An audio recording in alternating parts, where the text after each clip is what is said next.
Southeast Radio's Business Matters with Karl Fitzpatrick. Well, Expleo Ireland is helping its clients to navigate the ever-changing technological world by helping them to select the right technologies to enable them to innovate their business. Phil Codd is the Managing Director of Expleo Ireland, and he joins us now. Phil, remind us about the size and the scale of Expleo. Karl, hi. Thanks for having me. Great to be on the show. Sure. So Expleo is an engineering, technology and consulting business, and we are present in 34 countries around the globe, about 19,000 people. And if I bring it down to locally in Ireland, we are about 800 people, all told, plus additionally, we would have about 300 people who are working outside of Ireland but working on Irish clients. When did the business launch in Ireland, and how have you got such scale? So we've been here since 1999, and back in those days we were a company called SQS, and at that stage we specialised in software quality and software testing. And in 2019, we merged with a company called Assystem, which was a French engineering company. And when I say engineering, I'm talking about mechanical and electrical engineering, and that was the point at which Expleo was born in 2019. So from that, the early days of inceptions from 1999 all the way through, and I'm with the company now coming up to 16 years. So when I joined, we were about 50. So we've had exceptional growth all the way through very difficult times. Obviously, we had the downturn in 2008, 2009, all the way through, obviously, the COVID pandemic to where we are today. So, we've had quite a journey, and I think it's a sort of testament to, the people that we have. I'm blessed to have a number of people that have worked with me pretty much all the way through that journey. Can you share some examples of the type of projects which Expleo has completed for its Irish clients? Sure. If we look across industries, if I pick out in the telco industry, we've worked with Air for many years, and when they moved to quad play a couple of years ago, which is effectively providing set-top boxes for your TV service, mobile, fixed line, and broadband. We were at the heart of that program. And I often talk about being at the heart of the market within Expleo, because typically wherever is that type of change, you'll find Expleo in there somewhere. I mentioned obviously the COVID pandemic, and go back to then. At that stage, obviously the government were keen to be able to produce an app that we can have on our phones that would actually help track and trace as the pandemic grew, and that was developed, but it needed to be thoroughly tested because it had to work. It had to work first time, and it was to us that they turned. So I do remember getting a call one Saturday afternoon from the government CIO just to say, look, this is what we're doing. Could you stand a team up on Monday? And of course, we said yes. And it was just an interesting project because we had to be, it wasn't just sitting at your desk to try this thing out. You had to get out in the streets. You had to go onto buses. We were down on the Curragh with the army and working with, lots and lots of people to try and simulate real experience. So, that was another unique area. For banks, one that springs to mind was one of the banks brought out a whole new set of ATM machines as part of their network landscape. And again, all of these things have to be tested, tried, and make sure they can be trusted. So it really is, I can talk about many sectors that we work in, from life sciences through to engineering, from utilities all the way through to banking and insurance. You'll find us somewhere in that sector or in those organizations. And that covers both the public and the private sector, and some of those examples you provided are mainly in the multinational space. What about your footprint in the SME space? A couple of years ago, we introduced a new program which was designed to help SME companies get access to perhaps beneficial consultancy. And so what we did was we put a fund together that enabled SME companies to contact us and see to see if we could actually help them with either development problems or scale problems or just general good advice And I have to say that was quite successful. And we had companies all the way from Donegal who were manufacturing furniture through to charities who were, looking to see how could they make use of technology. And that was very successful. So you're right. We do work with mainly multinationals or large-scale blue-chip indigenous companies, and also public sector, as you mentioned. But where necessary, and particularly in the charity space and in the not-for-profit space, where again, their ability to, I suppose, to have deep pockets isn't there. And we'll come and we'll do pro bono work if it's appropriate, to help them on their journey. And how high on the agenda is artificial intelligence for both Expleo and your client portfolio? It's ubiquitous. It's everywhere. We had a major launch of AI in Ireland, as we announced an investment of €1 million in our Centre of Excellence here. And we also had a symposium in conjunction with Microsoft around artificial intelligence. So it really is, front and foremost of most of the agendas today, and how we're developing with AI, how we're learning with AI, but also how we're helping our clients understand, what that journey is and how they should approach it. Where do you start? What does success look like? How can you actually get the benefits from AI and generative AI? For us, it's very much the conversation of the day.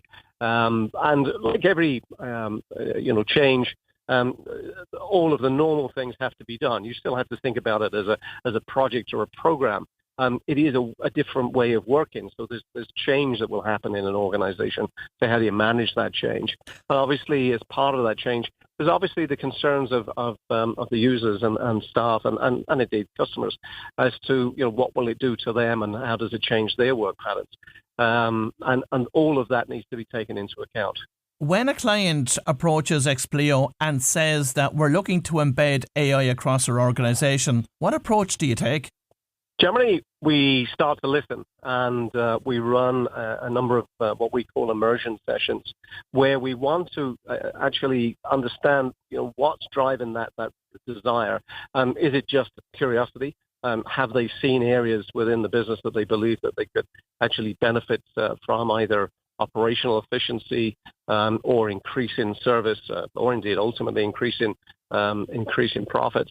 And it's through these kind of immersive workshops that we can tease out where's the best place to start. And it's always best to start, small and look to see, is that going to be successful? And if it's not successful, stop it, fail and fail fast, and look at other areas.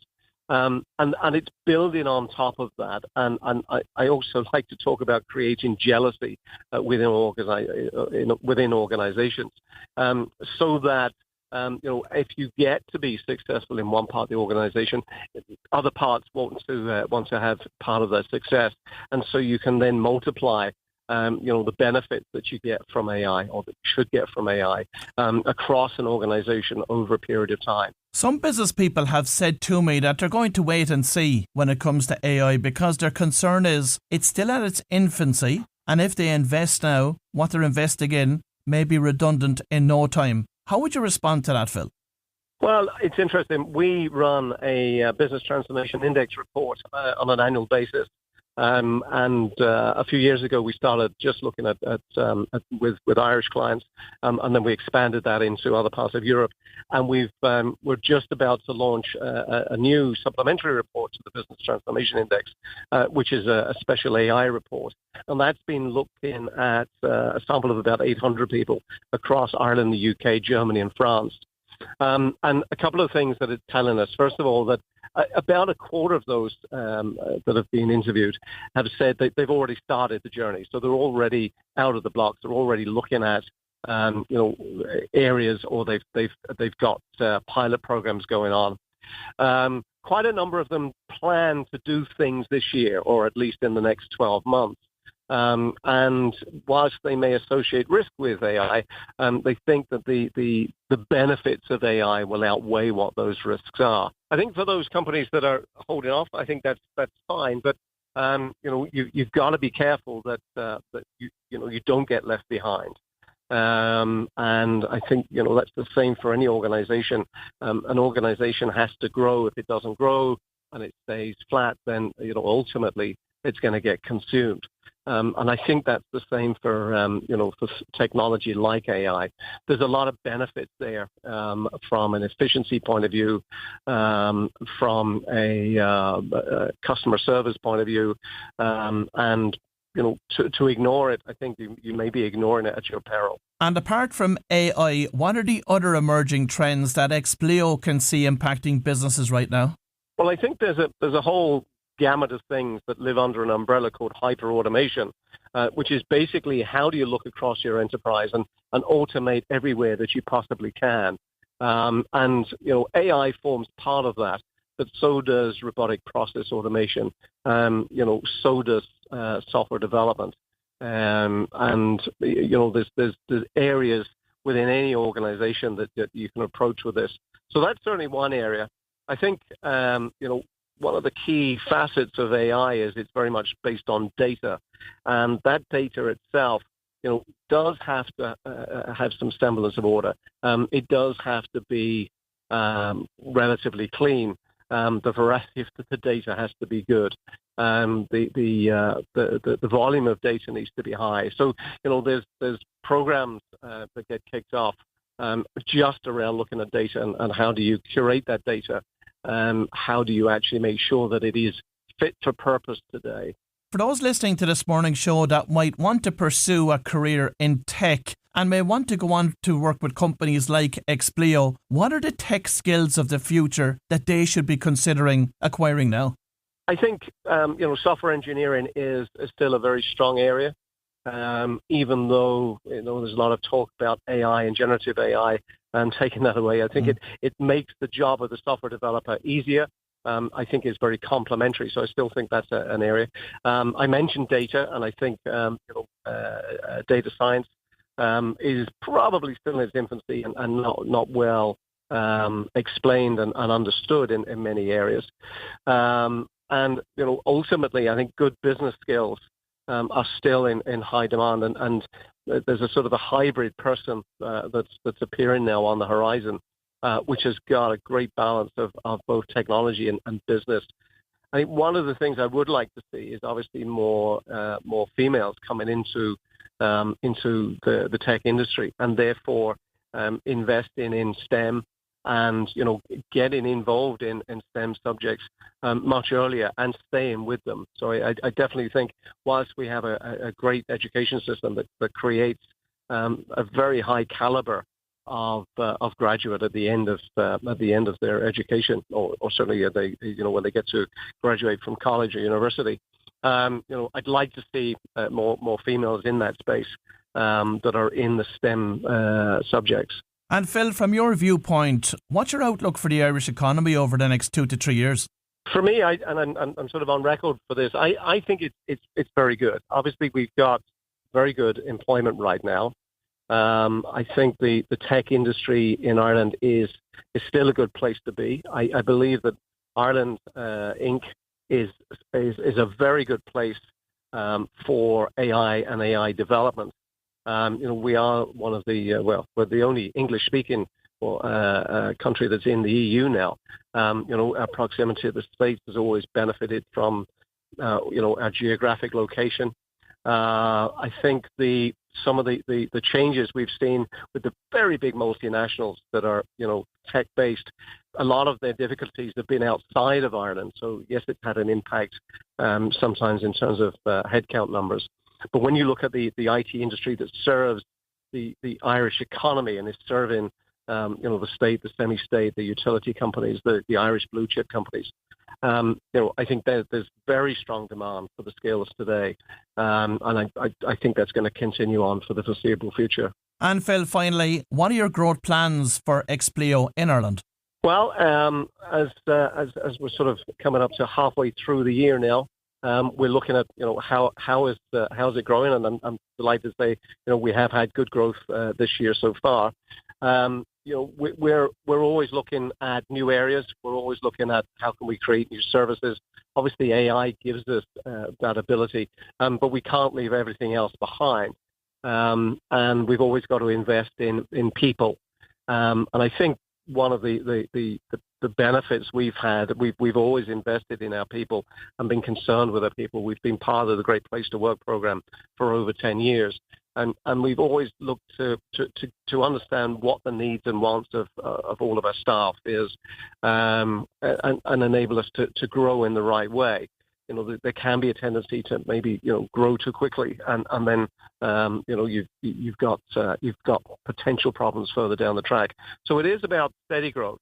It's about finding new areas. And not being afraid to get involved in those areas. And again, if you're not successful, at least you can stop and say, look, dust yourselves down and let's go again. And again, one of the successes we've had is looking at how we create new services, how we get into new areas, and most of the time it's worked out. Well, if you've just tuned in, that was Phil Codd, the Managing Director of Expleo Ireland, and I'd like to thank Phil for sharing his insights with us this morning. Southeast Radio's Business Matters with Karl Fitzpatrick.